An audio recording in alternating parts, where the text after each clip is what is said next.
সংগ্রামী অটোরিকশা চালক ভাইদেরকে শুভেচ্ছা জানাই, অভিনন্দন জানাই।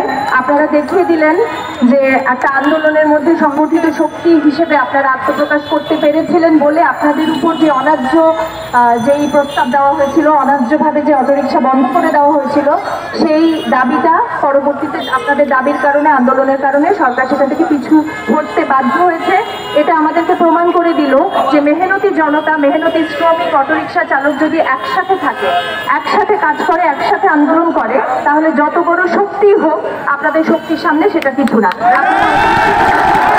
তারা বলে থাকেন, আমরা সবসময় দেখি যে অটোরিকশা হচ্ছে একটা জঞ্জাল, এইভাবে তারা দেখেন আপনাদেরকে, যেটা জঞ্জাল। গ্রাম থেকে অসংখ্য মানুষ শহরে চলে এসে আমাদের শহরটাকে একেবারে নষ্ট করে দিয়েছে। আপনাদের কারণে ট্রাফিক জ্যাম হয়। প্রশ্ন করতে চাই, সবচেয়ে বেশি ট্রাফিক জ্যাম কেন হয়? ব্যক্তিগত গাড়ির কারণে। গবেষণা বলছে যে রাস্তাঘাটের ৭৫% দখল করে থাকে প্রাইভেট কার। সবচেয়ে বেশি যেই জিনিস সবচেয়ে বেশি দখল করে থাকে সেই প্রাইভেট কার উচ্ছেদ করে দিয়েছেন, তবে সেটা সম্ভব না। আপনি লাথি মারবেন গরিবের পেটে, গরিবের পেটে লাথি মারা সোজা, কিন্তু প্রাইভেট কার উচ্ছেদ করার হুম্মত কারো নাই।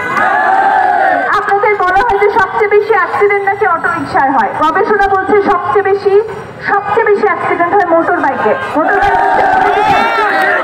প্রতি বছরে যে অবিশ্বাস্য হারে অ্যাক্সিডেন্ট হয় মোটর বাইকে, সেটা নিয়ে আপনার কোনো ধরনের কোনো উদ্যোগ নাই।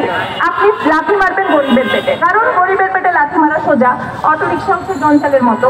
তার মানে দেখা যাচ্ছে, আচ্ছা সবচেয়ে বেশি যদি বলি ট্রাফিক হয় ব্যক্তিগত গাড়িতে তো হয়, আর সবচেয়ে বেশি ট্রাফিক হয় ভিআইপি চলাচলে, হয় কিনা বলেন?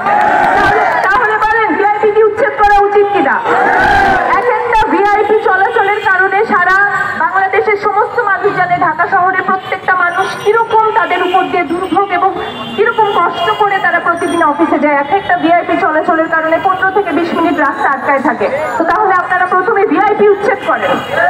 সবচেয়ে বড় কথা হলো, তারা আপনাদেরকে বলে যে এরা ঢাকা শহরে এসে জঞ্জাল করে ফেলছে, এরা গ্রাম থেকে শহরে আসে কেন? গ্রামে তো ক্ষেত মজুর পাওয়া যায় না, গ্রামে কাজ করে না কেন?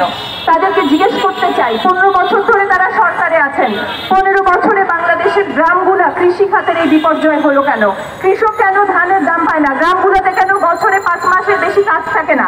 আজকে যদি গ্রামে আপনারা খেয়ে পড়ে বেঁচে থাকতে পারতেন, কৃষক যদি তার ন্যায্য মূল্য পেত, তাহলে আপনারা কষ্ট করে রিক্সা চালাতে, অটোরিক্সা চালাতে, হকারি করতে, মুদির দোকানদারি করতে কি আজকে গ্রাম শহরে আসতেন? আমাদের গ্রামগুলোকে প্রথমে ধ্বংস করা হয়েছে। কৃষি অর্থনীতিতে কোনো ধরনের বিনিয়োগ করা হয় নাই। কৃষকের জন্য সরকার কখনো কিছু করে নাই। কৃষক যেন ধানের ন্যায্য মূল্য পায়, ক্ষেত মজুর যেন তার ন্যায্য মজুরিটা পায়, সেই জন্য সরকার কখনো কিছু করে নাই। আজকে যখন গ্রাম থেকে দলে দলে মানুষ ধানের মূল্য না পেয়ে, কৃষি অর্থনীতিতে কোনো চাকরি না থাকার কারণে যখন শহরে আসতে বাধ্য হচ্ছে, তখন তারা বলতেছে আরে বাবা এরা শহরে আসে কেন? এইসব যুক্তি দিয়ে চলবে না। কারণ হচ্ছে আপনারা খেটে খাওয়া মানুষ, আপনারা কোনো কারো কাছ থেকে ভিক্ষা নেন না, অন্যান্য বড় বড় প্রাইভেট কোম্পানির মতো সরকার থেকে হাজার কোটি টাকা ভর্তুকি নেন না। আপনারা খেটে নিজের পরিশ্রমে, নিজের ঘামে এই শহরে বেঁচে থাকেন। এই শহরে কেউ আপনাদের দুইটা ফুটা করে দিয়ে সাহায্য করে না। এইরকম পরিশ্রমী মানুষ আপনারা, তাদের উপর আজকে শুধু আপনাদের নামটা শুনলাম, দক্ষিণ city, Dhaka city corporation, Dhanmondi, Lalmatia, Mohammadpur এলাকা থেকে হকার উচ্ছেদ করছে। আমরা তাদের পক্ষেও থাকতে চাই। সমস্ত হকার উচ্ছেদ করা হয়েছে এবং সেই একই কথা বলা হয়, হকার জঞ্জাল, অটোরিকশা জঞ্জাল। এই দেশটা তাহলে কার? আমরা জিজ্ঞেস করতে চাই। এই দেশ যদি কৃষকের না হয়, শ্রমিকের না হয়, এই দেশের সংখ্যাগরিষ্ঠ মানুষ হচ্ছে এই দেশের রিক্সা চালক, অটোরিকশা চালক, গার্মেন্টস শ্রমিক, কৃষক।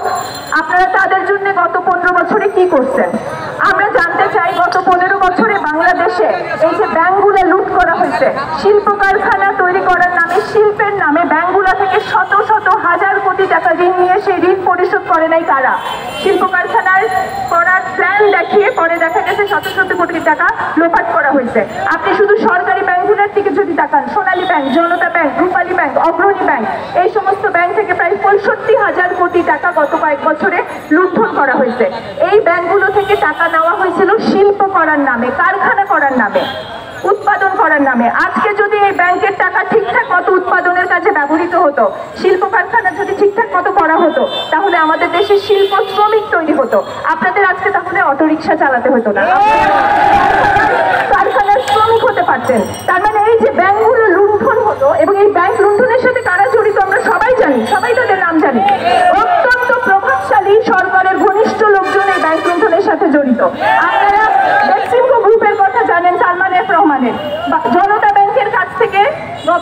বছরে 20,000 কোটি টাকা লোন পেয়েছে হলো এবেক্সিমকো গ্রুপ, এবং সেটা পরিশোধ করা হয় নাই। এরকম আরো বহু বহু বড় কোম্পানির নাম আমরা জানি, কেউ 10,000, কেউ 20,000, কেউ 5,000, 7,000 কোটি করে টাকা করে পাবলিকের টাকা তারা মেরে দিয়েছেন, তারা শোধ করে নাই।